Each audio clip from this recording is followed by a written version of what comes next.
Okay, I'm going to share my screen back again.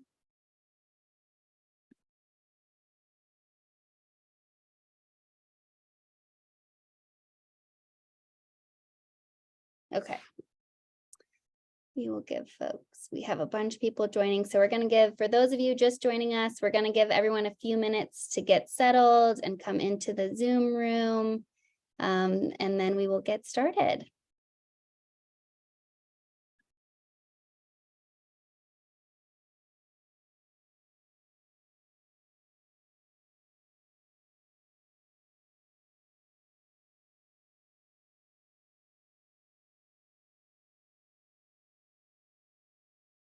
Okay, 6:32. Do we feel like we've got some good energy, gals? Thumbs up, we're good to go. Okay. Well, hello. Oh, we have a hand raised. We'll get to you shortly. Hello, my name is Janie Nolan, and I am the Executive Director of the American Avalanche Association, or as many like to call it, A3. And I'm pleased to welcome you to the first in our 2023 winter webinar series, The Highs and Lows of Ski Expeditions, a discussion on mental health in association with risk management and general human factors. This webinar is made possible by our generous sponsors. These people support A3's general operations and really all of our day-to-day work. So I hope you will join me in thanking these companies and organizations, and by supporting them as you make choices in the outdoor and avalanche industry space.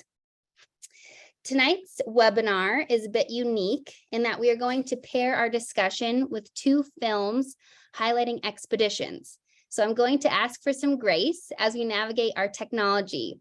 The three of us have spent several hours nailing this down, but at the end of the day, we aren't sitting in an AMC theater together. So please keep that in mind as we transition from films to discussions.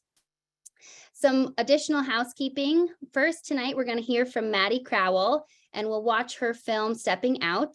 Then we'll hear from Martina Halik and watch her trailer for This Mountain Life. And then we'll come back together and have time for questions and discussion with the audience.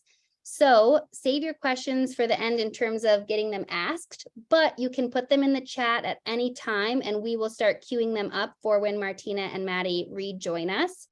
And then finally, because we are going to be sharing films tonight on Zoom, just bear with us for quality. And if you are extremely concerned, we'll put the links to both the full Stepping Out video and This Mountain Life trailer in the chat.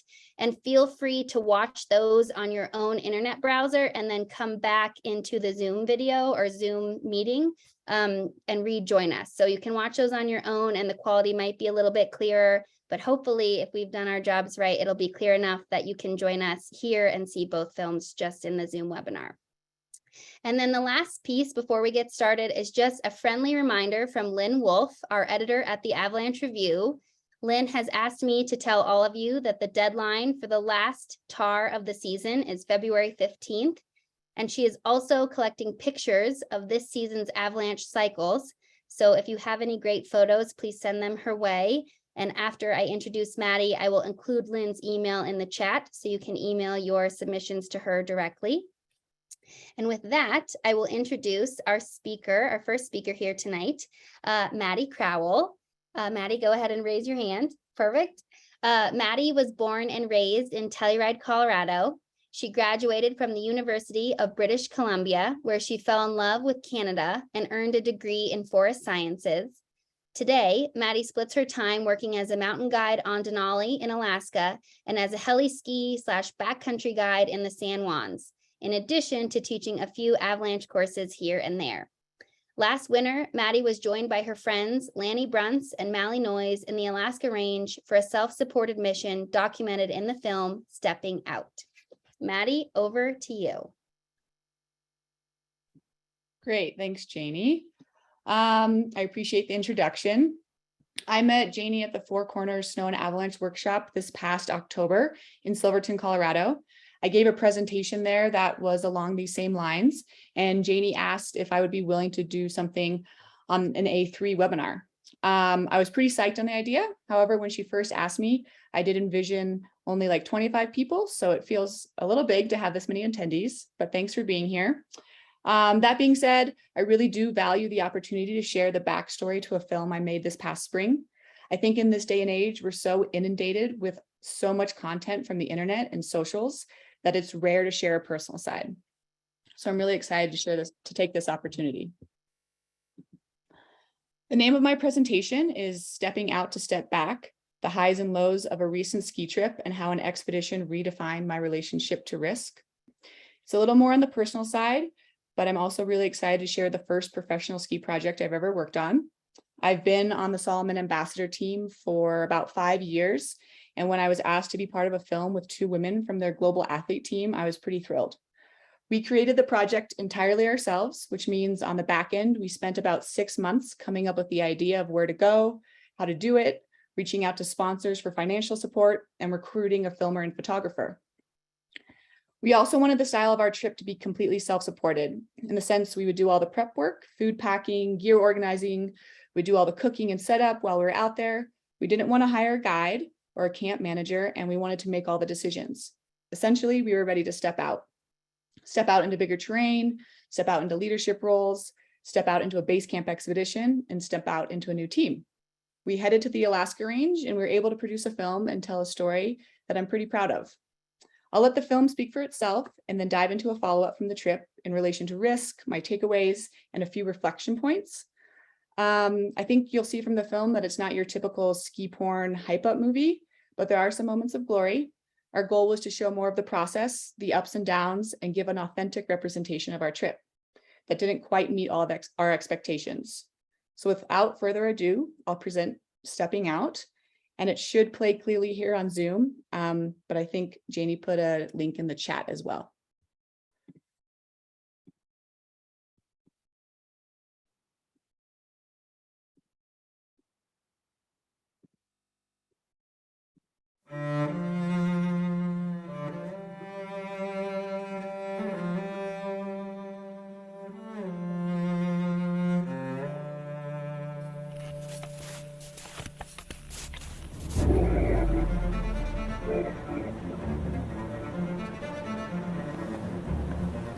This trip wasn't perfect in any means. I think it was different than expected, but that's like true of every trip. You never really know what you're gonna get.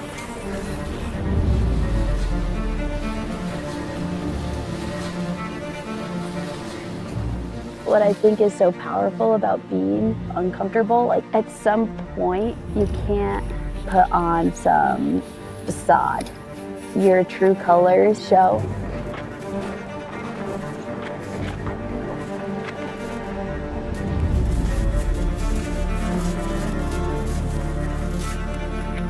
What does it mean to have a successful trip? My definition of success is when I feel like I have met the standard that I set for myself and coming out on the other side feeling like there was growth.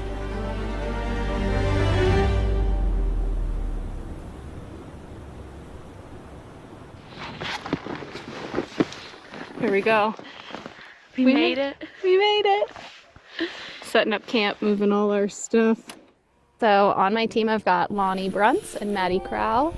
This is the first time I've been in Alaska to ski, and I know that I will learn so much. Just sort of open and ready to take in the whole experience.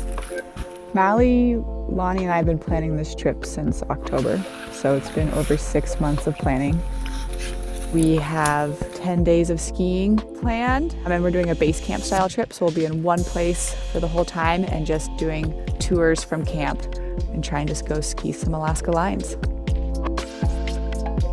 Alaska is one of those places that as a skier you're just introduced to so early on, but to me it always felt so big and so intimidating, and it wasn't until I found the two of them where we share this skill set, we share this passion, we all want to push ourselves in so many different ways that I imagine it's going to allow us to embark on this challenge of figuring it all out on our own.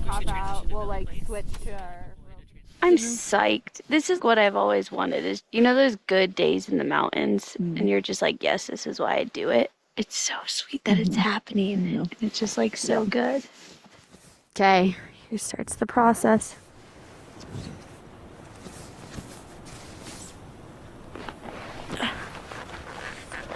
Fucker.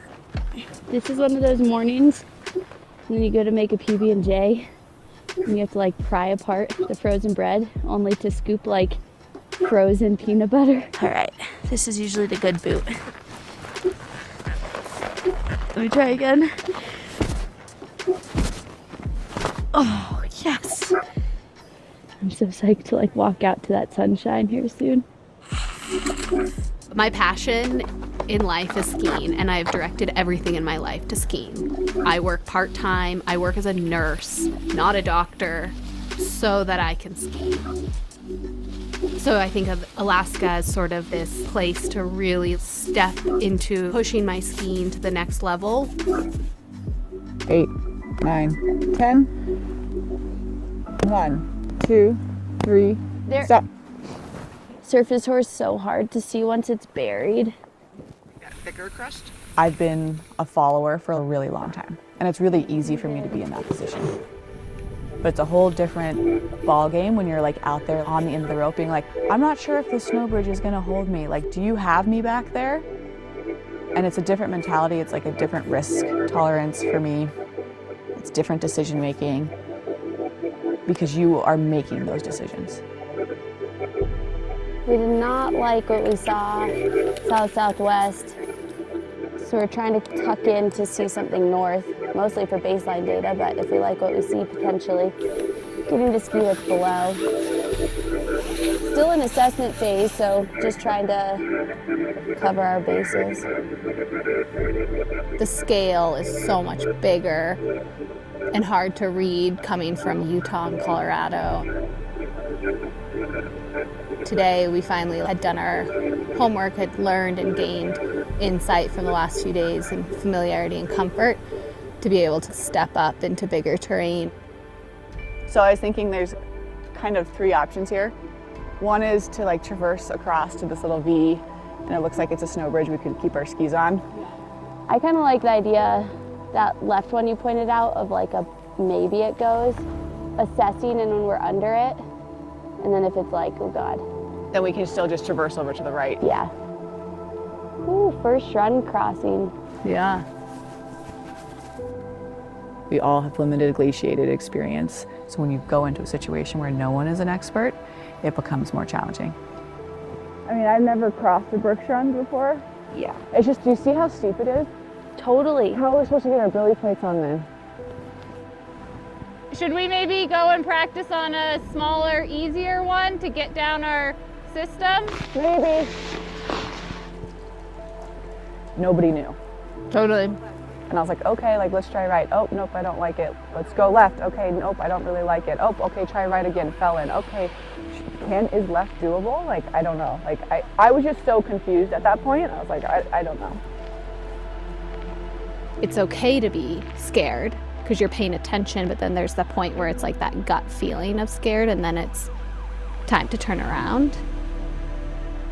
Because I really struggle with turning around, as I'm sure most people do, and I want it to be a black and white thing. As I'm learning, as there is no black and white, it's a feeling, and you sort of have to gain that trust and confidence in your feelings. Being in that remote of a setting was constantly on my mind, and wondering if something was to go wrong, how we would actually deal with it when we can't get ourselves out of there. It really dictated what I maybe was up for doing for the day. It's hard when your passion is something that could kill you or kill the people who you love.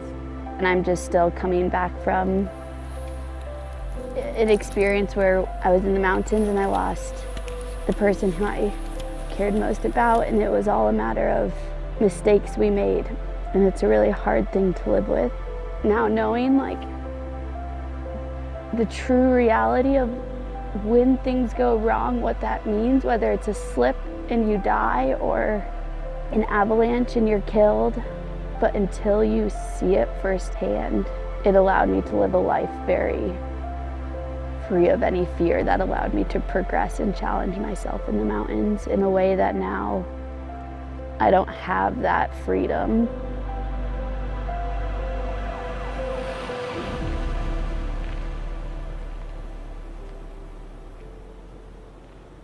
Excited, today's gonna be a good day. I can feel it.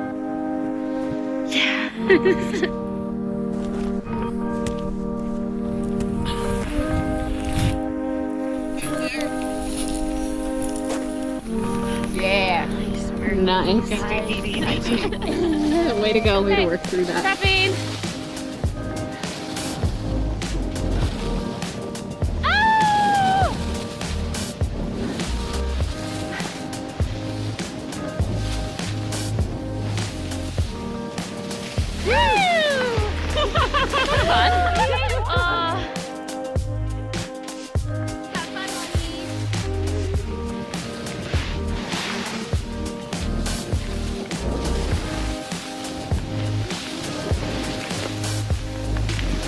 Maddie, grabbing them bars. Nice.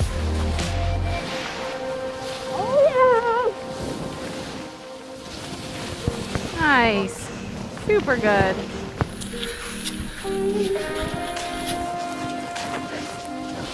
I didn't even know I could dream of doing this type of thing as a kid. I continue to be more and more inspired by all these women who are just doing amazing things and so much more badass and so much more skilled, and I didn't have that person to look to that looked like me. Woo! Nice job. Almost to the top. All right, drop When me. you aren't seeing other people who look like you doing the things that you want to do, it makes it really hard to believe that you can do it. And I think had I had that, I could have believed at a much younger age that I could have done it. Nice work. That was a fun slide. Super fun. That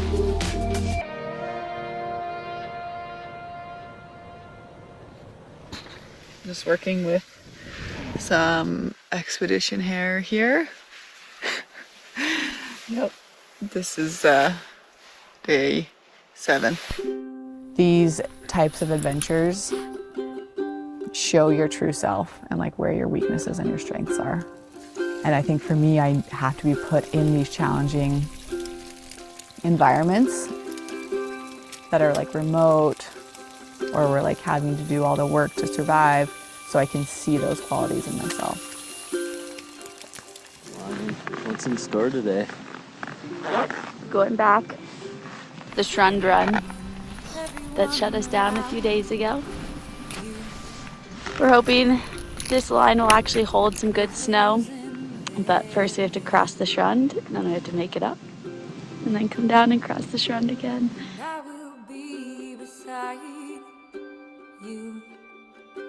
I think we, as a team, progressed a bunch. And I think it's pretty apparent the Shrun line was like such an obvious example where the first day we tried, we like thought we had it, and then they're like, get in it, and we're like, we don't have this, we need to turn around. And then being able to go back and overcome that lack of knowledge with thinking it through more and having a different perspective. All right, starting the crossing. It was cool to just like go in there with confidence and be like, this is how I'm gonna do it. This is our game plan, we can do this safely.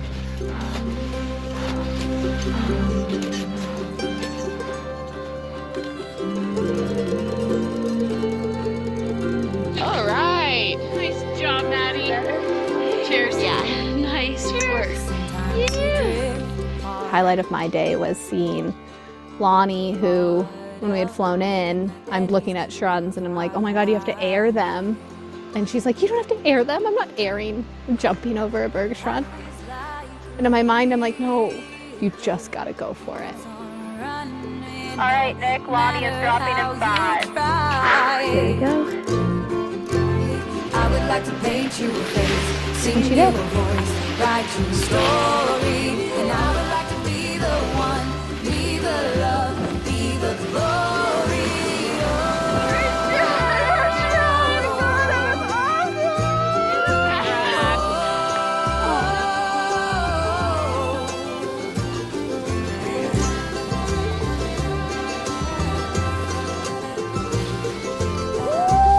Yeah, Maddie.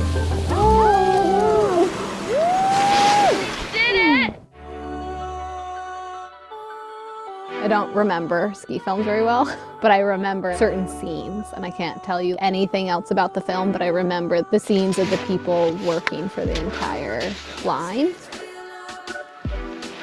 I think ultimately it was through all the challenges, taking it on from start to finish and taking on more than just the skiing, but the whole base camp experience and expedition in this remote terrain, as well as just surviving this harsh Alaskan environment. And I think more than anything, we all came out of this trip knowing that we can push our limits.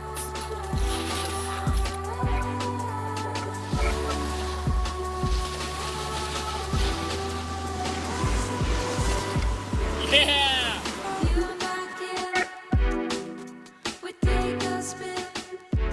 On the bright side, I think we're gonna get the most light out of anyone in this region. Look at how far we can see. It's gonna be just shit as I drop in too.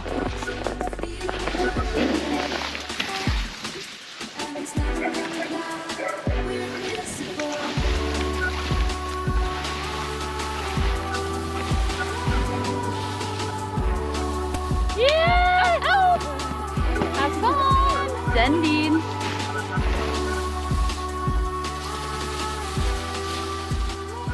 For this trip, we wanted to be in the lead from start to finish. We found that it limited us in what we were able to ski, but ultimately, we grew so much more as skiers and as a team, and that's what we wanted to do, and that was our goal. And we came here, and we did it, and we learned, and we grew.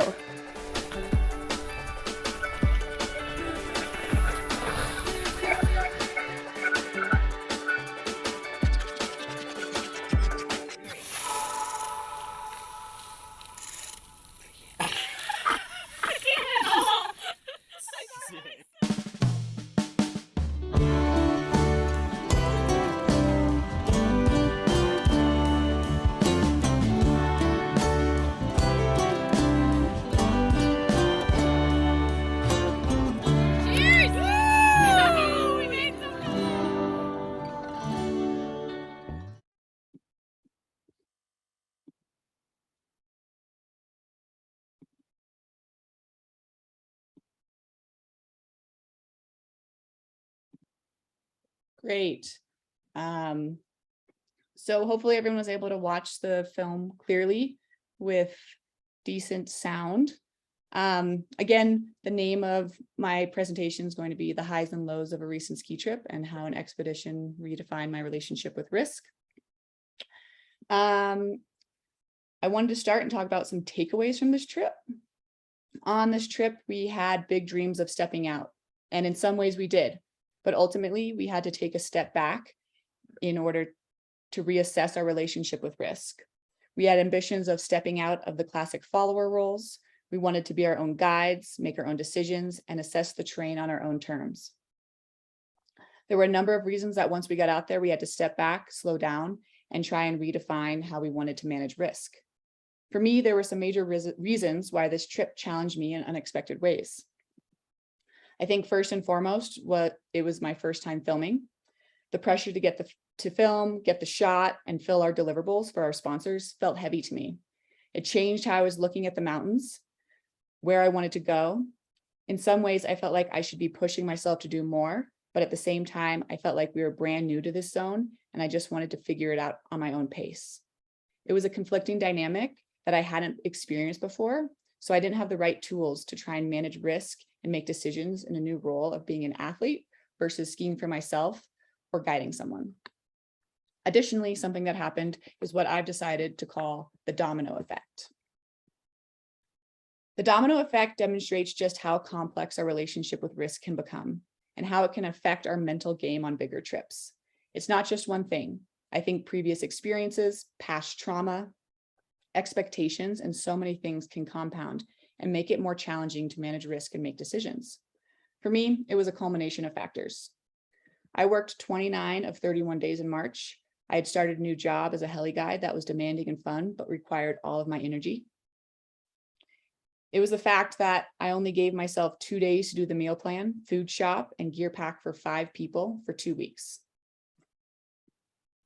I think that previous close calls can have an impact when you're out on bigger trips, and for previous incidents like this one pictured here kept coming up for me when I was out there.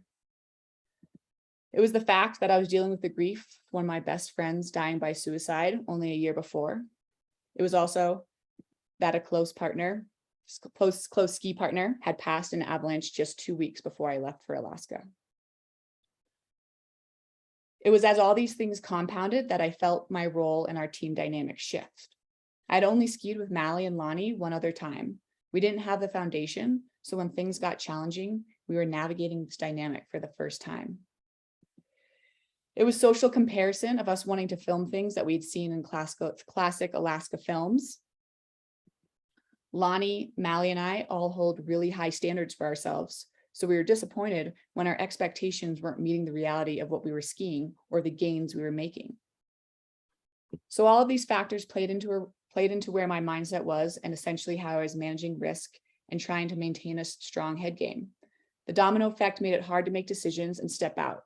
It was clouding my ability to get in the zone and figure out the snowpack, enhance our team dynamics, and ultimately problem solve. Instead, I was existing in more of a survival mindset. A final takeaway for me is that I realized that when it comes to risk tolerance and how you manage risk, is that it changes with time. It can change day to day. Some days it's easier to take more risk. On other days, like our first attempt on the Berkshire line, something just puts you off and you don't feel like taking that risk. It can also change year to year based on trauma, grief, close calls, so many things, which can also be triggered on a day-to-day basis. I think if I had been 20-year-old Maddie versus 30-year-old Maddie, I would have crossed the Schrund without a second thought. Essentially, as I get older, there's more baggage, there's more knowledge, there's more education. I no longer feel invincible.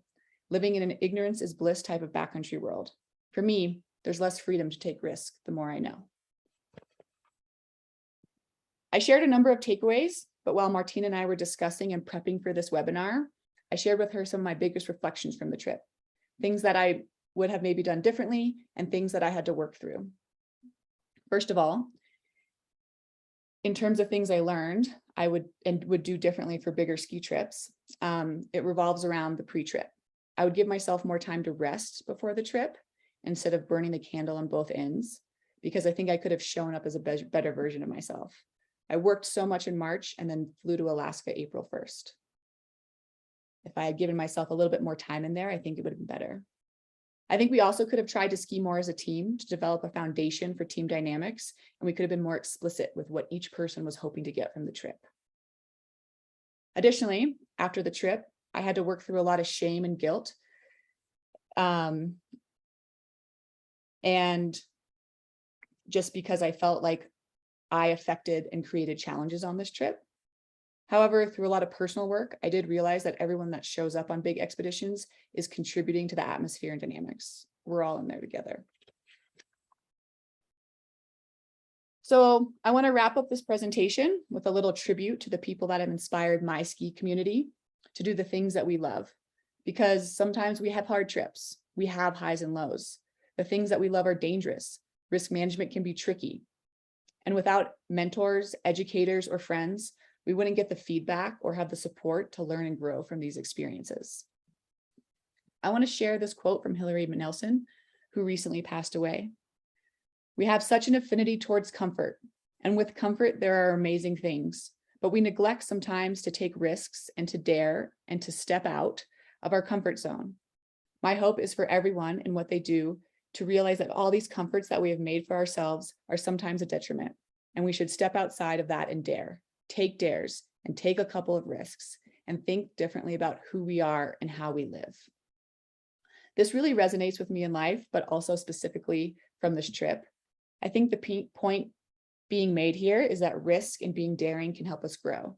It can teach us, it can help us have a better understanding of who we are while we try to push ourselves. I can take what I learned in Alaska and be better prepared to push myself next time. I've had the opportunity to learn what works for me, what kind of things will trigger me, and I think because of all these factors, I can better understand my own personal risk tolerance and my own mental head game. This experience helped me gain more knowledge of how I want to go back into the big mountains. Every trip will have highs and lows. The lows are how we grow, and the highs are why we will continue to go back. Thank you so much. Thank you, Maddie. That was really great. And I just so appreciate you sharing your film and your perspective with us. And foresaw, I loved watching your presentation, and it was equally as moving, if not more, this time around. So thank you. Friendly reminder that you can type questions into the question box for Maddie. She will come back on to answer them at the end, but you can type them now so you don't forget. And with that, we're going to move into our next presentation from Martina Halik.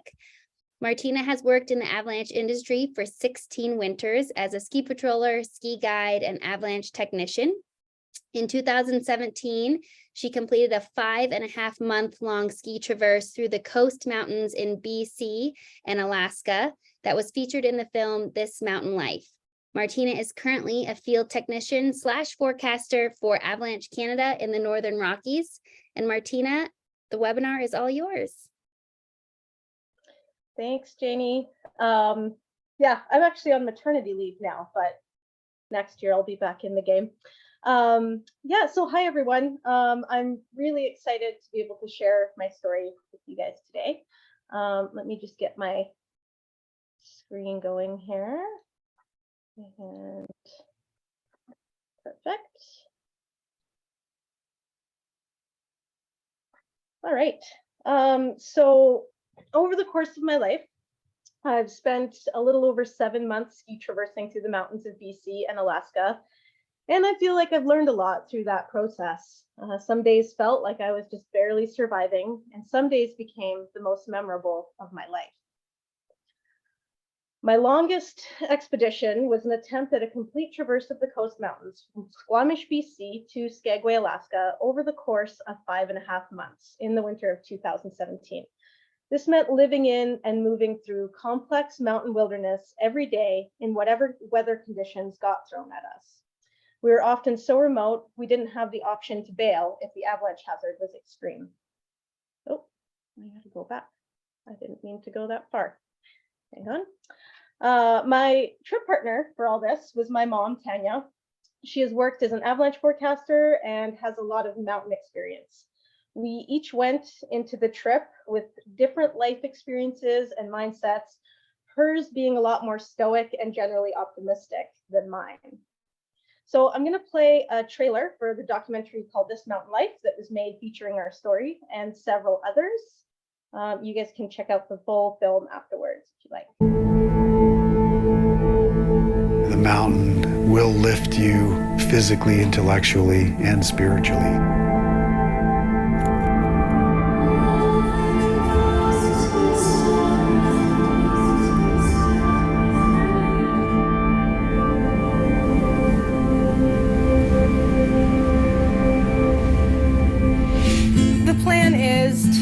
Traverse the coast mountains of British Columbia and Alaska. It's myself and my mom. I'll be 60. Yeah, let's do it. We will have to cover 2,300 kilometers.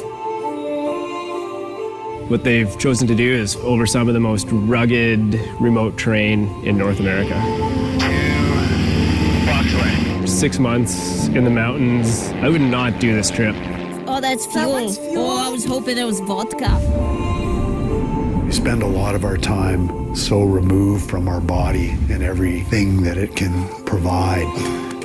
You know, I'm not interested in dying. I'm up there because I want to live. I took one step and I got a reading of 4.2 meters. We are not taking home Todd dead. We're finding him alive. At the still point of the turning world, there the dance is.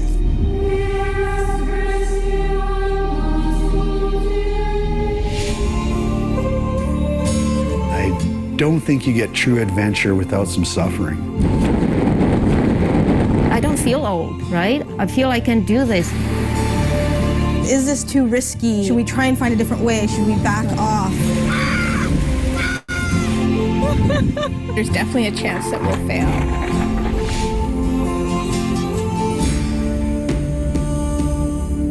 She has never done anything this hard before.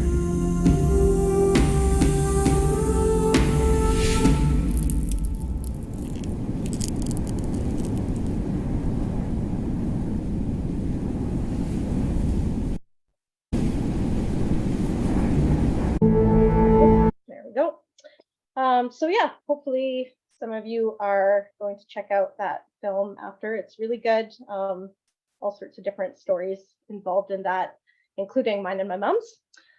So I want to start this presentation on mental health by reading you some journal entries. And this starts from day 27 of our trip. So my day started at 6 a.m. and it was barely light out. My first thought when I awoke was hungry, followed closely by, oh God, not another day of searching.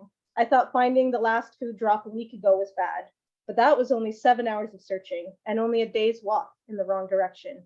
At least in the dark, feeling like I was on the brink of losing my sanity, I'd finally seen the lights on the Bluetooth beacon flash, indicating that the food was buried nearby. That feeling of success when I finally unearthed that box is something I wish I could have bottled. I could have used a little of that feeling this morning to lift myself out of the well of self-pity. There was no breakfast, but at least I didn't have to get dressed because, as usual, I was already wearing all of my clothes in my sleeping bag. It's been unseasonably cold for weeks now. Putting on my frozen ski boots was a real challenge. I then spent 3 hours in a whiteout walking alone in 20-meter grid lines, staring at the phone GPS in one hand and the beacon in the other, until the phone finally died. Lunch was the last of our rations, which was a couple of spoons of iced tea crystals in hot water and a meager handful of nuts. Mom recharged the phone and headed out to look next, but the pessimist in me knew she wouldn't pick up a signal. Hours later, she returned and announced it was time to give up. But first, she told me all about how gorgeous the stellar snowflakes drifting around outside the shelter were. And that's my mom for you, annoyingly positive in crappy situations. I hate those bloody snowflakes. They're just burying our food box even deeper. So we packed up camp and started down the Goddard Glacier, which I have personally renamed the Goddamn Glacier. How can a place that looks so beautiful feel so horrible? I want to cry again, but I know that no amount of pleading or crying or raging will change what has happened. So now I'm going to skip 5 days ahead. After a stormy night that piled drifts of snow around us and shook the tent walls with loud and violent gusts, we awoke to just barely enough visibility to maneuver through the lower sections of the Cladacine Glacier. There were sneaky crevasses and steep wind-loaded gully walls just waiting to avalanche us into terrain traps. I was ecstatic when we finally reached tree line. It always feels like such a relief to see green again and get out of the stormy alpine, which lasts for about 5 minutes until I remember how much bushwhacking sucks. Choked with alder, it was pretty much impassable. We followed the creek instead, where the thin ice cracked and I almost fell in right away. And this was a breaking point for me. Not only am I dragging a raft and 3 weeks of food, which cost $4,000 extra to have flown in when we couldn't find the previous food cache, but each time I think the travel is going to get just a little bit easier, it gets worse. Every 100-meter stretch today was an epic battle. To top it all off, we've been out of toilet paper for a week now. The pilot forgot to add that to our food on top of charging us an exorbitant price of $120 for a gallon of white gas, which normally costs $18. It's probably good he left out the toilet paper, as he probably would have charged us $20 a roll for it. Day 33. I woke up depressed, thinking the day would be horrible, and it was. We both took fall after fall after fall. In a normal winter, I might fall skiing twice a season, not every 10 minutes. The problem was the combination of a 40-pound pack and a 50-pound sled being dragged through wet snow and snagging on every alder and falling into every tree well. I finally became resigned that this was just going to keep happening and the end was nowhere in sight. Sporadically, it started to rain. The snow got sticky and packed in around our bindings and under our boots so much it was like walking with high heels on. Of course, then things got worse. Suddenly, the only way forward was down a steep creek gully with open water and cliffs. We had to boot pack and climb mossy rock walls while shuttling our gear back and forth over crusty sections. It took hours to go 1 measly kilometer.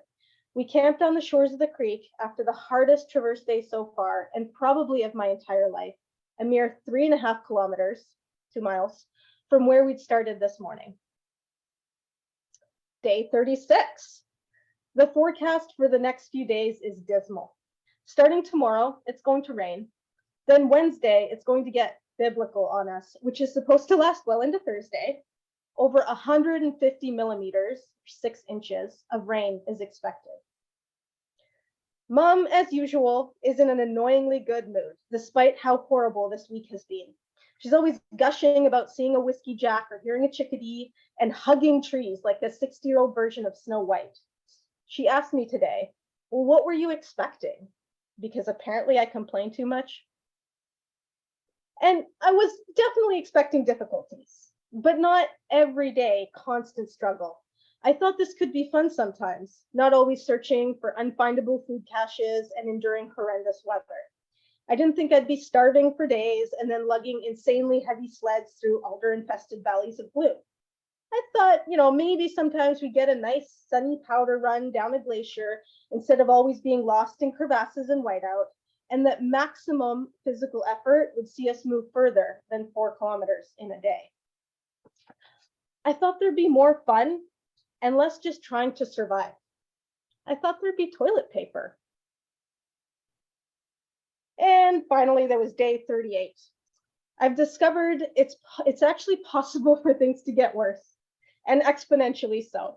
The monsoon was not the worst of it. In the middle of the night, I woke up screaming with the tent spinning wildly. I thought we'd been hit by an avalanche. I was wrong. Instead, I developed a sudden case of vertigo, which is caused by a problem in the inner ear that disrupts balance. I could no longer turn my head even slightly without the world spinning madly and feeling like I was going to vomit. The next morning, I tried to walk, keeping my head as straight as possible. My mom had to adjust my heel risers for me each time the terrain angle changed, put my pack on for me, and generally babysit me all day. Yet somehow, the vertigo has changed my mindset immensely. I no longer care if the weather is crap or the terrain is bad, if we're out of toilet paper or food, and that it's draining all of my life savings to be out here. I no longer expect it to get better or worse. I'm finally just living in the moment and taking it a step at a time. And I'm simply grateful to somehow still be moving and to have a cheerful, hardworking partner to help me through. So hopefully sharing that glimpse of the expedition, my journal entries help paint a picture of some of the challenges that we faced, as well as the differences in our mindsets and coping skills. While I often focused on the negative, my mom would be the opposite. Sometimes the differences in our mindsets would be a little divisive and we could get frustrated with one another, but mostly we just made a really good team.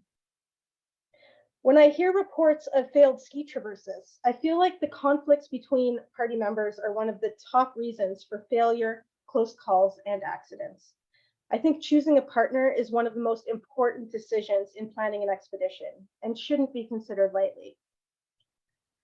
Weather and avalanche conditions seem to come in at a close second as causes for things going wrong.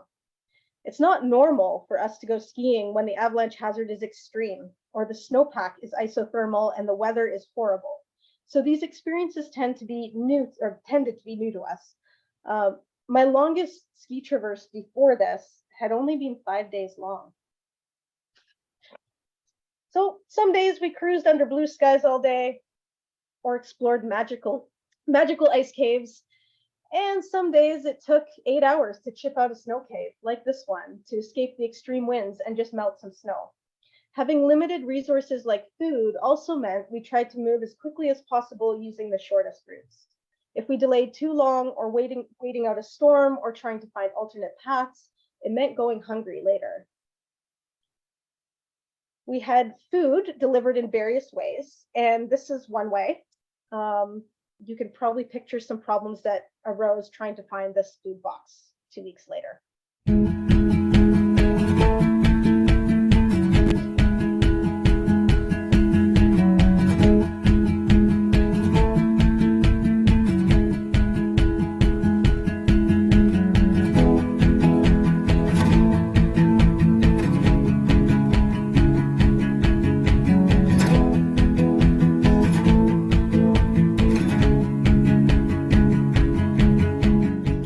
We did find it. It took 7 hours, but we did find it. So a lot of factors can push you into complicated decisions during remote ski traverses. You try to get from point A to B in the shortest, most efficient way possible. You think you have a safe way picked out, and then can arrive to find it impassable and be forced into more committing alternatives. With all the hazards we were constantly dealing with, I found myself falling into a sense of complacency and risk homeostasis. After a few months in the mountains, risk had just become such a normal part of our lives on so many levels that we no longer treated it the same. In some ways, this was a relief, as it felt less stressful to be in dangerous situations. But in other ways, I realized I was no longer considering worst case scenarios and constantly reassessing because of how normal it had all begun to feel. My closest call happened when I was caught in this avalanche a few months into the trip. So here are the ifs. If it hadn't been whiteout, I could have seen it was safer to continue traversing to a better slope that wasn't cross-loaded. If there hadn't been extreme winds, we would have stopped for lunch and wouldn't have been so hungry and cold. If I hadn't been so tired, I may have boot packed back up the slope once I realized there was an instability instead of carrying on. And finally, if I hadn't just gotten into an argument with my mom and had included her in the decision making, we may have come up with an alternate route. I've always found that it's much easier to be overwhelmed by emotions when I'm handicapped by hunger, cold, an injury, or lack of communication. Most of those factors were in play that day, and combined, they led to me getting caught in a size 2 avalanche. Luckily, I was not buried and didn't lose any critical gear. One of the hardest parts of the trip for me came after, when I had to pick myself up out of the debris like nothing had happened, walk to a safe spot, and work for the next 2 hours in order to set up a camp out of the extreme wind. I couldn't go home and drink a beer in a hot shower, much less debrief with a therapist. I didn't have any coping aids that I would have had normally back at home. The next day and the day after, I just had to carry on pushing away the new fear and paranoia I felt each time I was on a slope that was now steep enough to slide. Most of you listening today probably have a personal story where a human factor led to a close call or accident with an avalanche or otherwise. And many of you have probably heard of the sunk cost fallacy. I've often felt, after I'd already put so much time, energy, and money into this expedition, that stopping or compromising on our ethics would be a loss, even when it made the most sense. The definition of what it is to fail will be different for everyone. It's human nature to hate to lose, and it's common to take bigger risks to avoid a loss than to gain something new. I found that when I finally made an overall adjustment of my expectations and how I defined failure, I was able to manage both my risk and mental health more effectively. We did not achieve our original goal of traversing the entire Coast Range nonstop under our own power, but over time we realized that reaching Skagway, Alaska didn't really mean as much to us as the experience of day-to-day skiing through the mountains. With this realization, we were able to compromise on our route and the amount of time we spent on a given section to stay out there safely. Sometimes we spent days bushwhacking, and other times we gave up and hopped a ride on a plane or a helicopter that was delivering our food. For us, success became defined by continuing to spend time enjoying the mountains. Failure to us meant getting injured or giving up and leaving the backcountry. We both consider it our greatest success to have carried on having fun out there and finishing with no injuries whatsoever. We didn't take ourselves too seriously, as you can see. Everyone will have their own definition of success and failure and expectations on a trip. I think what is most important is that those definitions and expectations align amongst all the group members. And I just want to take a minute to talk about something that was not a factor. At no point did I feel that my trip was more difficult because we were 2 women. There was no moment where I wished there was a man there to help us or felt that the trip was more difficult because we were women. There was no point that I felt that if only I was prettier, sexier, or slimmer, that I would do better.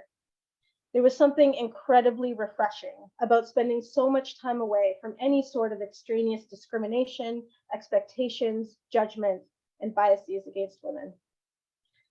As difficult and dangerous as expeditions can be, they can also provide special insight. I feel like I finished as a different person from the one who started, one who welcomed difficult problems because it felt good and exciting to find a way to solve them. I came out loving my body for the extreme cold, the exhaustion, the hunger, and the physical feat it had seen me through. I came out feeling humbled and awed by the mountains and glaciers we had crossed, and I came out believing a lot more in my own potential and with a newfound gratitude for the basic things I'd previously taken for granted, like readily available food and water, clean, dry clothes, and hot showers. Going on a long and remote expedition was one of the most transformative and inspiring experiences of my life. I learned so much about myself, about my mom, and the mountains. I honestly can't recommend it enough, despite all the difficulties and downright suffering you may encounter. So now I'm going to play a short slideshow that shows some of the terrain that we've covered. And I hope, if you're someone that's on the fence about doing a ski expedition of your own, that this might inspire you. And while this plays, I'd also love for you all to take the opportunity to throw some more questions into the chat for me and Maddie.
right. So I just wanted to thank some of the companies that believed in us and sponsored us on our trip. And yeah, I guess I will turn it back over to Janie for questions. Perfect. Thank you, Martina. That was so great. I had not seen that presentation before, and that was just lovely. And my husband's here watching as well. We were both just enamored by it. So thank you. And Maddie, welcome back on. So we do have a couple audience questions. That was the perfect segue to give people time to just gather their thoughts. So love the slides at the end. For starters, first question, obviously these were kind of two different expeditions in terms of kind of length and objective, but when the two of you got together, were there any like aha moments or like the biggest similarities you experienced, whether that be around mental health or risk or just general, like, oh my gosh, we experienced this exact same thing that you want to elaborate on at all for the audience? Go ahead, Maddie. I think we definitely differentiated a lot of those things that Janie just brought up. I think one thing we did talk about a bit is like, no matter the length of your trip, you can have highs and lows. And sometimes it's easy to focus on the lows, which I think Martina did a really good job of presenting like her journal entries and then ending with like that amazing slideshow and how in every trip there are going to be really good moments as well. The other thing that we took away was, which Martina really touched on, I think, is your partners and the human factor that plays into it. And we talked a lot about her relationship with her mom and then my relationship with Maddie and Lonnie, which was pretty limited, which often happens in film trips, and how that can be a big, like for me, that was like one of my big takeaways and reflection points was that I wish we could have spent more time as a team. And, you know, Martina had this amazing relationship with her mom before going into the trip. Yeah, is there anything you would add on that, Martina? Yeah, you know, I think it was Lonnie that says at the beginning of your film that when you're truly suffering, like when the going gets hard, there's, you know, the facade, like it falls away. There's no more hiding who you really are.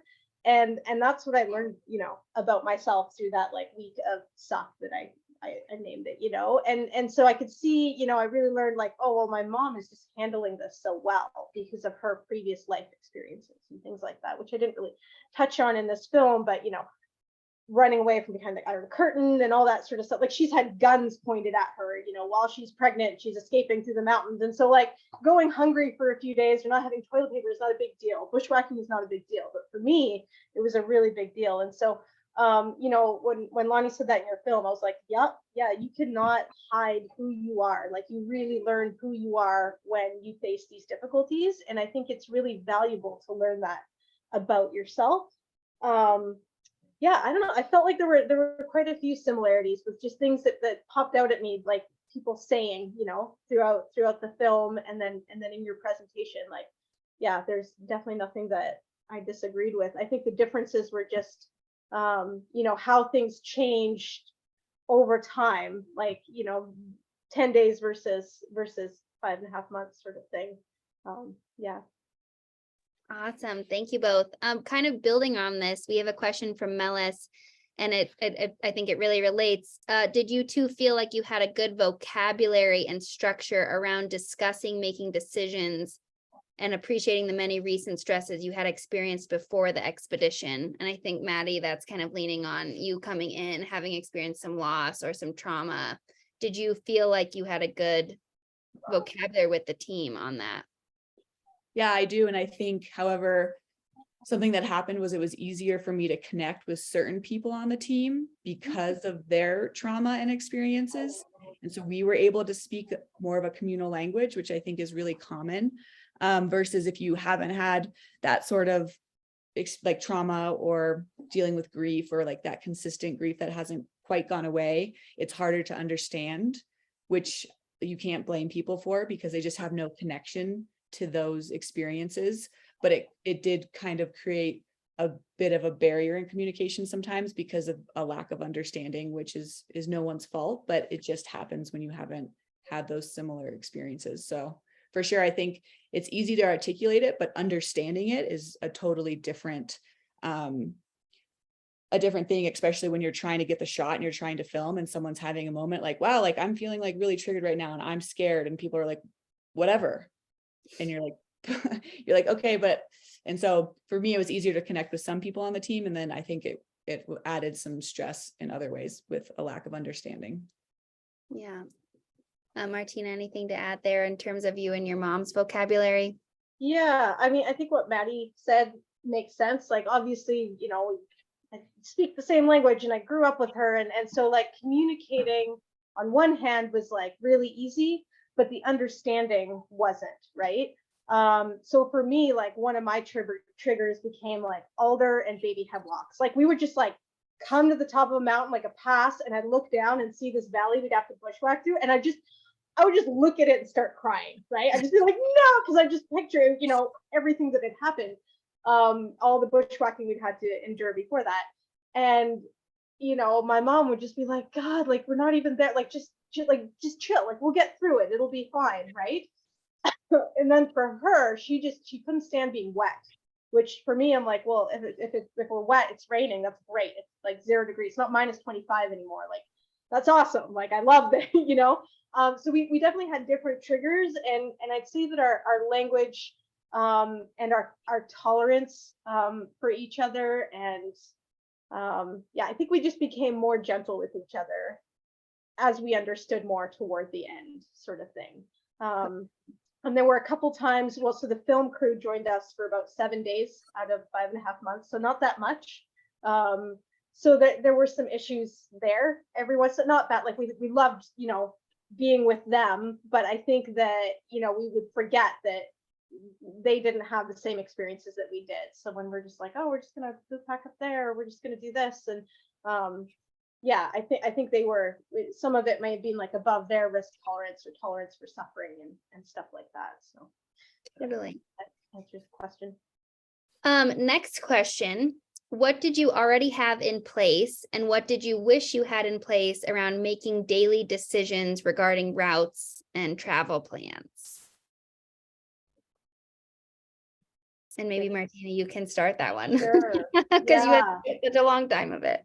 So what I really learned, this was one of my most difficult lessons, I would say. It took me months to accept this, probably 4 months to accept this, that the plans that I had made were probably not going to be the plans that were going to happen, you know, adjusting those expectations. So I had made a route. I had spent months. We spent 2 years planning this expedition.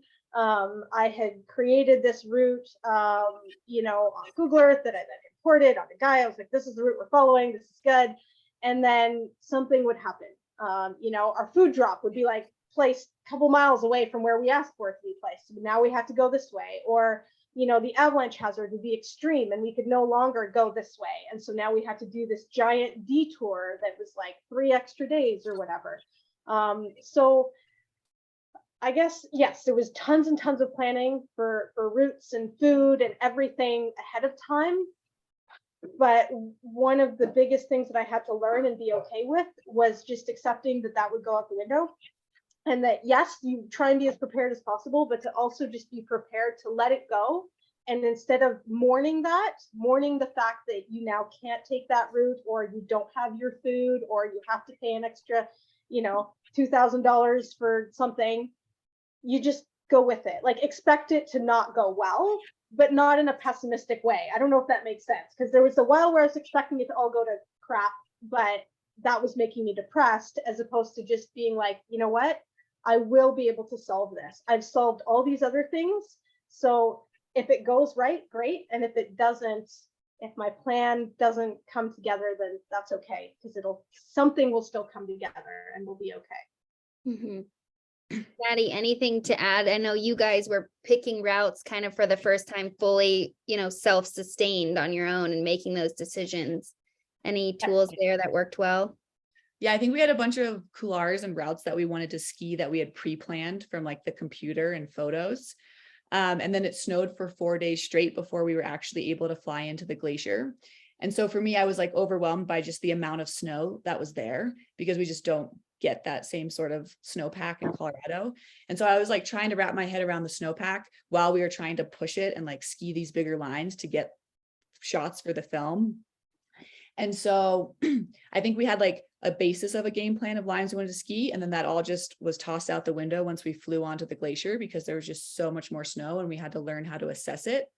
And then once we got turned around from the Bergstrand, and just kind of saw this like lack of knowledge that we had, or like lack of confidence as well, it kind of like for a couple days, like we had a hard time like getting out of that because we were scared. And so then finally, once we had been in the area for five days, I think it became easier because we had a better lay of the land, and we started like naming lines the way that like we didn't know the name. So we just be like, this is this line, this is this line. And then we were able to prioritize what we wanted to ski. And so I think we had these expectations of being like, we want to ski these routes. And then that was tossed out the window. And then I think giving yourself time to be like, oh, I'm getting to know this area. I'm getting to know these lines. Like, you know, we only were in there for 10 days and it was so short, but we had these expectations of like ticking off all of these things. And I think next time, if we had given ourselves a window of like, we're going to spend 3 to 4 days just getting to know the zone, and it's fine if we don't get any footage. And then let's leave another like 7 or 8 days for shooting. But that's all weather dependent as well. So I think by the end of our trip, we found more of a way to like talk about routes, talk about each other's priorities, what we wanted to ski. And it was hard though, because like some days the other two would be feeling really strong and I would be feeling really tired, and that would switch. So yeah, it was tricky. I think like Martina said, you go in with a game plan, and then that it always just changes. Totally. That's really helpful. Martina, question for you. What sleds were you and your mom using? Yeah, so we made them ourselves.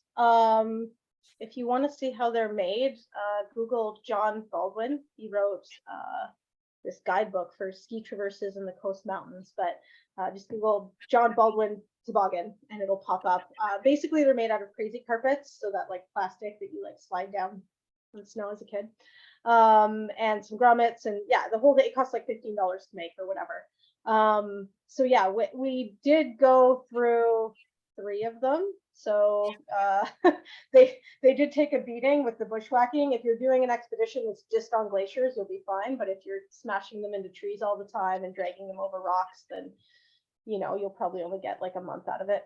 But that's fine because they're not very expensive and they're pretty quick to make. So yeah, that's what we did. Screaming deal, $15. Probably less. Yeah. Exactly.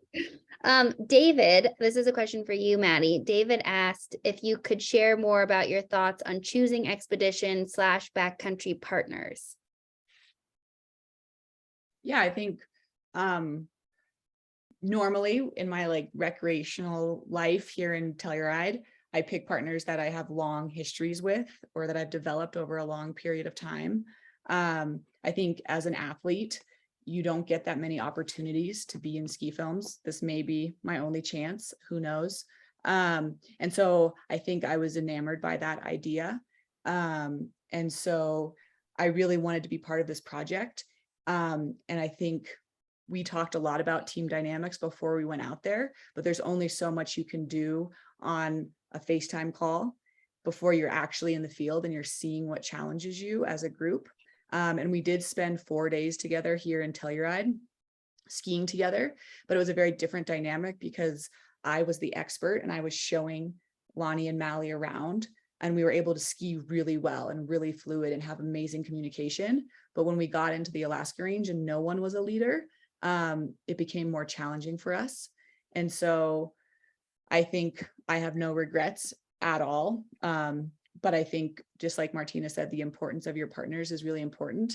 And knowing what I know now, I would have invested more time to try and get us as a group together more before we went out and just have a little bit more explicit conversations about what each person's expectation was, because I was under an assumption of something different. And then when I got out there, I realized that some of us just had different priorities, and that affected the group. So if we could have just been have more open communication, and I think that just comes with time, with spending with people. And I know if I did a trip with Maddie and Lonnie again, it would be very different because we would have learned and grown from this trip. And we have this baseline experience now. But yeah, so hopefully that answers David's question. No, that's great.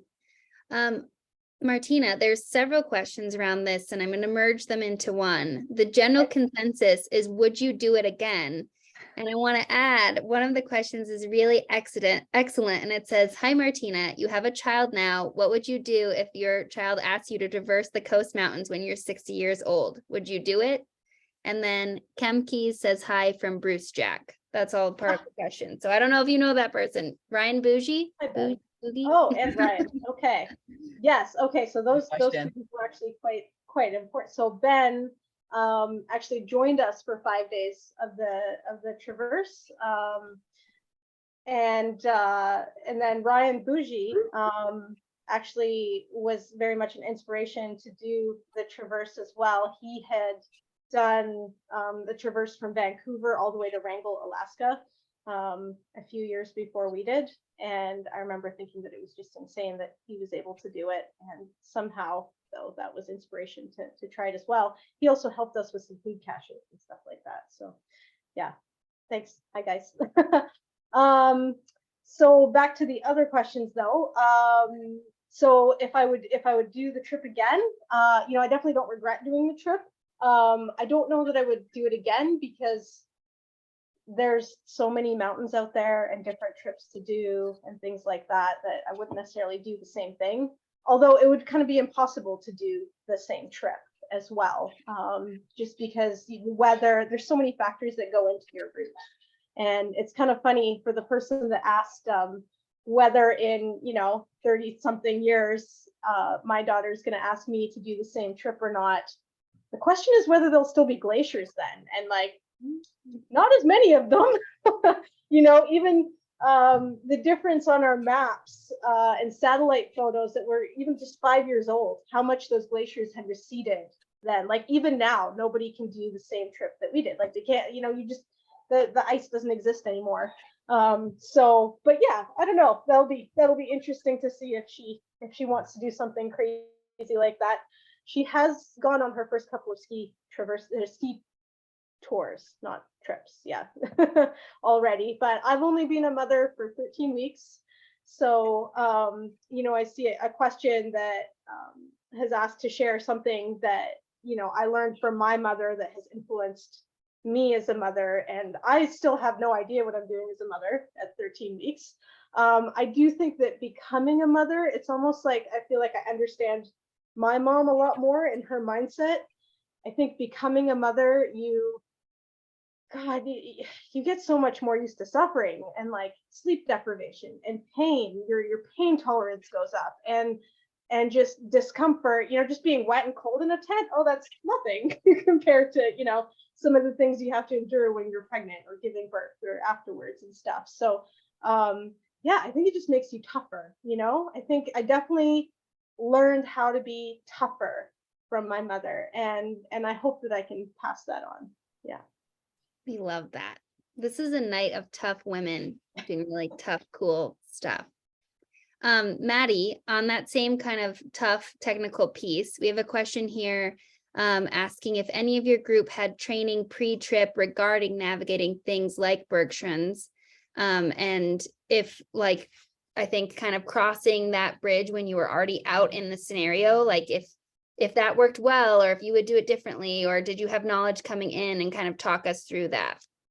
Yeah, definitely. Lonnie and I had a bit of glacial experience just from spending time on Denali. So I had been in the Alaska Range twice as a guide, guiding expeditions and clients to the summit of Denali, and Lonnie had done a trip as a volunteer ranger on Denali, part of their patrol program. And then I had spent a month in Chamonix and done some steep skiing in glaciated terrain as well. But in all of those situations, and I think I could speak for Lonnie, is this, like, we were the followers.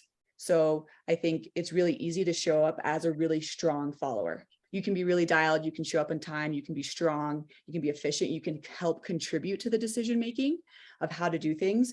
But when you're on the end of the rope for the first time, it's a very different feeling, especially with a new team behind you.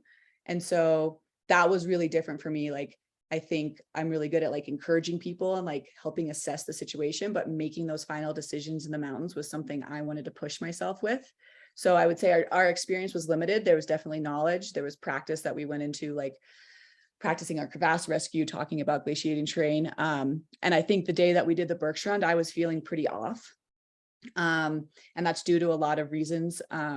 I definitely took on a lot of the pressure for dealing with like the camp management. And that affected me more than I thought, just because there had been some advice for us to have like a base camp manager. And I think I had kind of been like, no, we're like, I'm a guide, I want to do it. And then once I got out there and we were trying to film 8 to 12 hours a day. And then I was also thinking about the logistics of like the meal planning, making sure we had enough snow for water, like all these other things. I was pretty depleted. And so then when I went to cross the Bergstrand, I just was like feeling off that day due to a bunch of other factors that had happened. And then my confidence was low.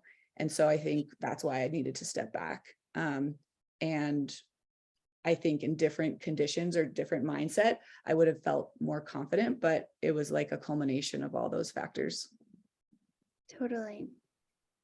On that note, I guess another question that kind of in terms of, you know, mental health or other factors impacting our decisions or how we're feeling in a situation. Maddie, you mentioned grieving the loss of multiple partners prior to the film. This question is, have the mountains helped you heal? And if so, please share if you're comfortable. I think in some ways the mountains provided me like an escape, which was good in some ways, but I think it was a distraction to actually dealing with like the issues. So like for the first year after Hannah died, I definitely like just threw myself into the mountains because that felt safe, which was great. But I think it was just kind of like a band-aid for what was going on below the surface. And I think I really realized that on this trip because I wasn't able to show up in this way that I previously had been able to. And so that caused me to do a lot of self-reflection after this trip and be like, what's actually happening with me on like this like emotional level. And I think after doing like a lot of work through like therapy and just a lot of personal reflection, I've been able to make a lot of progress, and the mountains will always offer me like a place to feel my best. And I just think it comes in different waves. And so now instead of it being like a distraction and kind of fulfilling me with something that I was trying to avoid, now I feel like so much more present coming back to the mountains after doing that work. Hopefully that makes sense. No, absolutely it does. Thank you for sharing that with us. I know that's a more personal question, so thank you for that. Next question, a little bit less personal, but Martina, we're going to kick this one to you. And the question is, what was the planning process like in terms of timeline, conception of the traverse or expedition, and actually putting skis on? And do you have any tips or good places to start for folks that don't have a ton of experience outside of smaller scale day and overnight trips? Yeah, of course. So yeah, I guess from actually like calling my mother and being like, do you want to do this type of trip? You know, it took me, I guess the conception, convincing myself took about a week of like in my head. You know, it was a trip that I'd heard about from this magazine article, and it kind of sat in the back of my head for 5 years or so. And then for some reason, it just suddenly popped to the forefront. So then I thought about it for about a week, and then I called my mom and she thought about it for all of like 4 seconds. It maybe less. I was like, hey, do you want to do this trip? And she's like, yes. And I'm like, you don't want to think about it a little bit? Like, it's a big, yes, you're just doing it. Okay.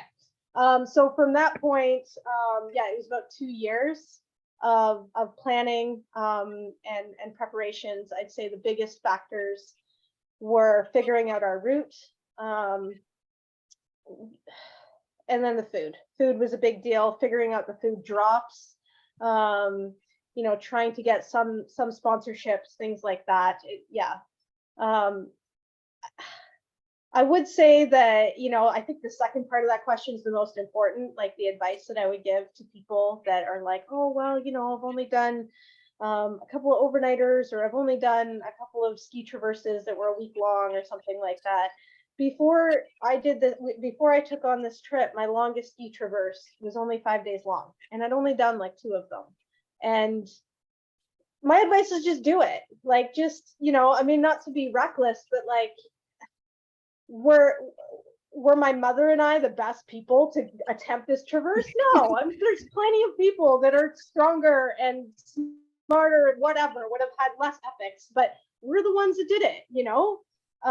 So yeah, I would say just go for it. Like, the hardest step is just that one where you decide to do it. And for my mom, that took 2 seconds. For me, it was, you know, 5 years and then a week of really convincing myself. So yeah, I think just kind of believe in yourself and like, just do it. Just decide to do it. And then the rest kind of falls into place. Yeah. I wish your mom was on this call tonight. She sounds like such an amazing woman. Yeah, she just left. She's on the road right now. She's off for some crazy extreme race up in the Yukon. So yeah. Of course she is. Of course she is. Maddie, anything to add planning wise? I know you waited until the last minute to do meal prep, and that obviously then seemed to kind of impact the trip as well. Is there any advice you have for doing the logistics yourself for the first time? Yeah, that's a great question. My biggest takeaway was just giving myself more time before the trip. Like Martina just said, they took 2 years for their trip, for 7 months. And, you know, we had been planning a lot of logistics for 6 months. So trying to get funding, figuring out our filmer and photographer, all of these things. But I think I left like the actual planning till kind of the last minute. And I think just allowing myself more time to be a little bit more present for, like, I did send the group like a ton of information on like the packing, and but I think I could have spent more time like doing a lot more like mapping research. And I did interview a couple people who had gone to the range, but I think I could have sought out more like mentorship and advice from people who had been in that area, because I was kind of just like coattailing my experience guiding on Denali. And then yeah, I would have given myself enough time to do the food pack. Like, I probably would have given myself a week to go to Alaska, and then have a few days where I could just relax before the trip and like really reset. And then I think just having like if doing another trip with Mally or Lonnie, like, because Mally showed up for like the last day of the packing, but just encouraging like the whole group to show up and assist with the packing, because it's like a really big part of it.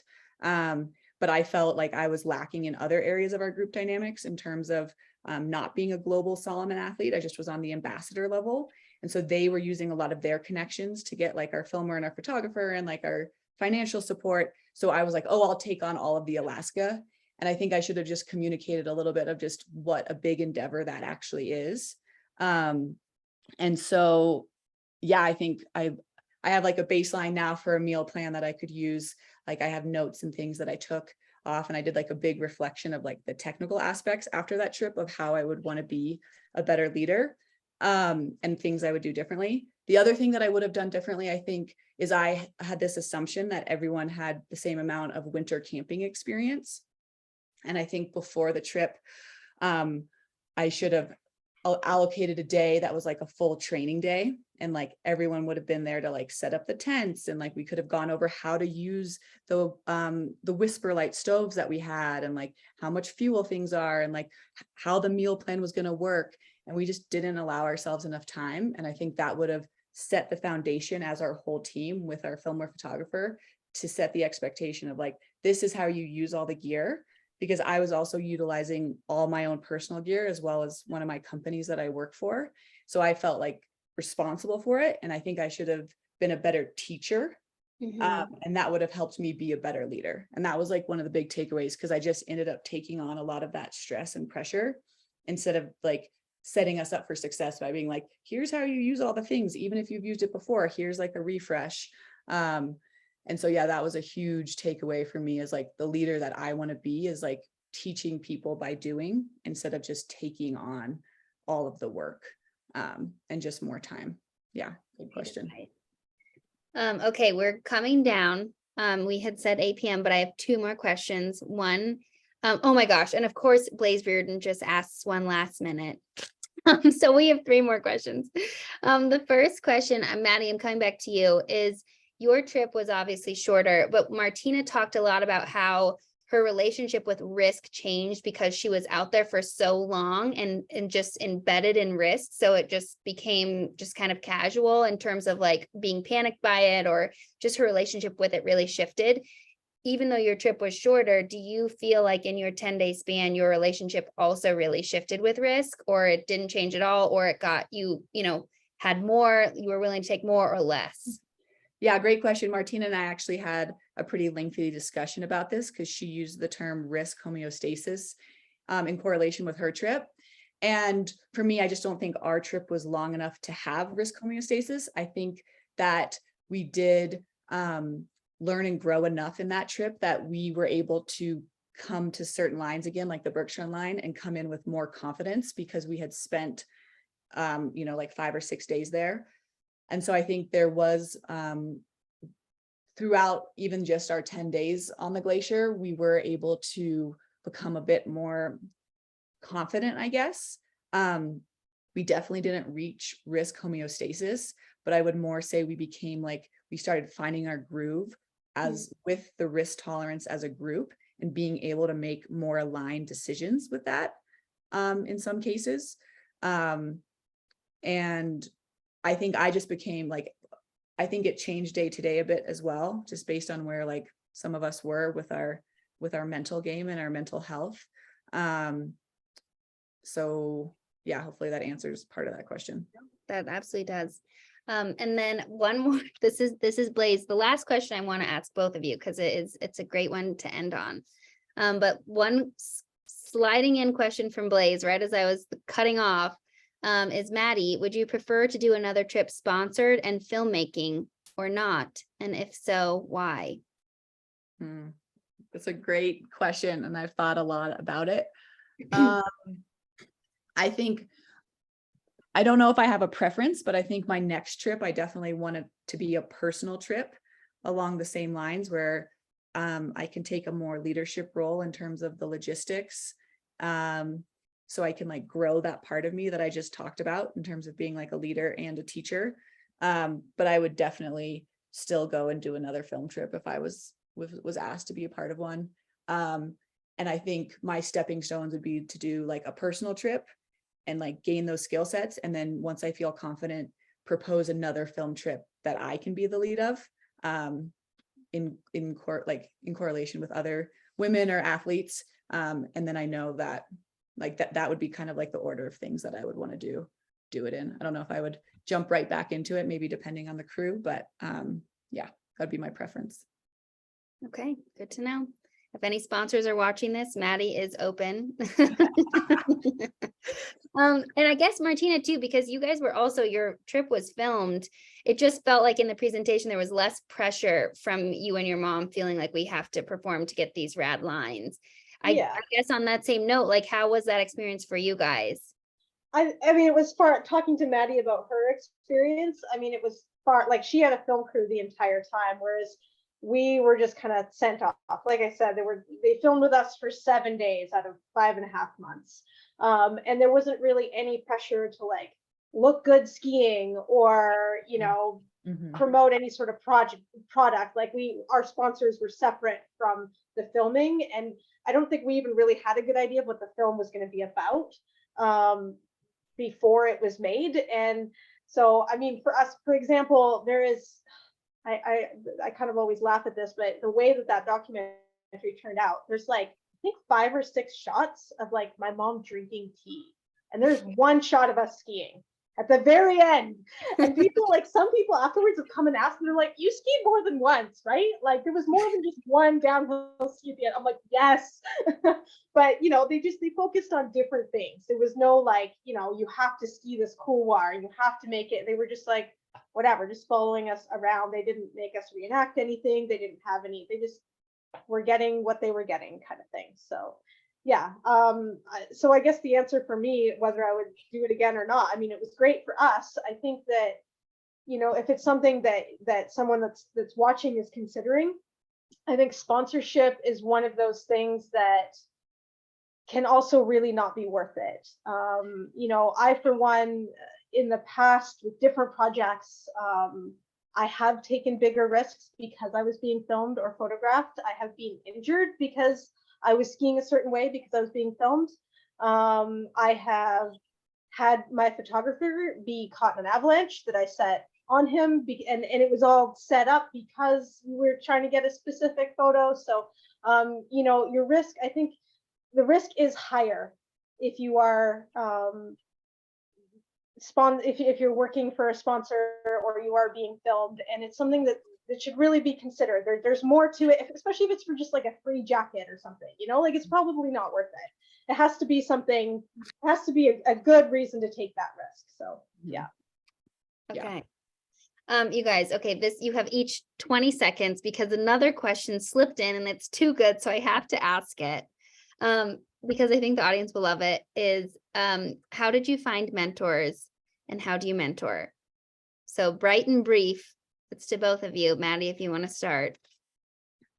How do I find mentors?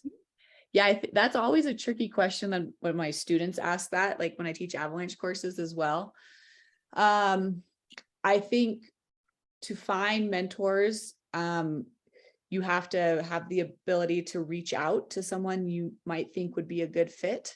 And I think proposing an idea, it's not, you can't just be like, do you want to be my mentor? But like having a specific thing. If someone comes to me and is like, hey, I would like to go ski in this zone with you, is there a day that works? That's a lot more appealing to me than someone who's just like, hey, I'd like to ski with you. Can like you shed some advice? Because that's a little bit too vague. But someone showing up with like a plan of like what they want to do or like what they want to get out of it is pretty inspiring for me. So having the ability to reach out and then just being like involved in your community, like in Telluride, we do a lot of backcountry. We do a backcountry chat every month. There's events that go on, like integrating yourself into that space where you want to find a mentor for whatever discipline, probably skiing, I'm assuming. And just getting to know people on like a real level and not behind social media and those sort of things, and seeing if you can actually connect with them would be my advice. Excellent. All right, Martina, mentors? Yeah, so I was lucky because I had my mom, you know, so I grew up watching her ski patrol, and, you know, she was the first person to take me into the backcountry and things like that. But I would say other than her, I've really struggled finding good mentors. Yeah, for sure. And so I guess my other piece of advice would be to kind of be your own mentor. Like there's so much out there. There's so many books and films and webinars and things like that to just, you know, for sure, it's great if you can find a specific person, but that's also just one specific person. And, you know, they're going to have their own biases and things like that. So I would say just be your own mentor as well. And, you know, just keep trying to learn. There's so much out there, you know. So if you don't have mentorship through work or things like that, you know, everything that Maddie suggested was great, but I would also just suggest being your own mentor. Excellent. That's great advice. All right, last question that we're going to answer tonight. If your question did not get answered, we had so much audience participation. So thank you, audience, for listening and being actively involved. Last question for both of you is from Avery, and they asked, what was one item you had on your expedition that brought you joy and comfort? Was it a lucky charm, a special hat, or a funny or weird thing? For me, it was my hot water bottle. Stainless steel, non-insulated hot water bottle. That thing was magic. And it, like, I could dry things with it. It just brought so much, you know, on those really cold days. You just keep moving it to different parts of your body, and then like maybe, you know, you could dry things, like you could stick it in your gloves and it would steam them dry, and like it's ridiculous, but like I became really attached to just that one silly thing. That was my favorite thing. Yeah, I had this like insulated mug that was like my food bowl, and so it was like wrapped in insulation, so if I was cooking for everyone, I could put my food in it and then put the lid on it. And then my food would still be warm, like after I was done doing all the kitchen things. So that was pretty clutch, so that I wasn't eating like a cold dinner, I guess. That's the only other thing I can think of. And like a really big, giant expedition puffy parka that you just wear all the time. Yeah. Perfect. Well, thank you both. I hope before you log off, you'll look at this chat question and answer page, because in addition to all of the questions, there's a lot of really great feedback and praise on both of you, and just how powerful and strong and inspiring you are, and how much people enjoyed the films. So just thank both of you for being willing to share your talent and time with the A3 community. We just so appreciate it. And then thank you to everyone for joining us tonight. If you have any additional questions, feel free to email me, Janie, Jayne @avalanche.org. And I'm happy to get you in touch with Martina and Maddie. And I think they'd both be open to follow-ups and answering any additional questions that were kind of on the brain tonight. And with that, just once again to thank all the A3 industry partners. We showed them at the beginning, but really, if you are an A3 member, which hopefully everyone on this call is, if you can support these folks who support us, that makes our work possible. And just enjoy your evening, and look forward for the next A3 winter webinar series, which I'm going to confirm, but I believe is on February 16th. But I'm just going to confirm that really quickly while I have everyone here. Dun, dun, dun. Yes, February 16th, we are doing a diversity, equity, and inclusion webinar with Jessie Quillian from Knowles. So stay tuned for that upcoming webinar, and thank you all, and have a really beautiful night. Thanks.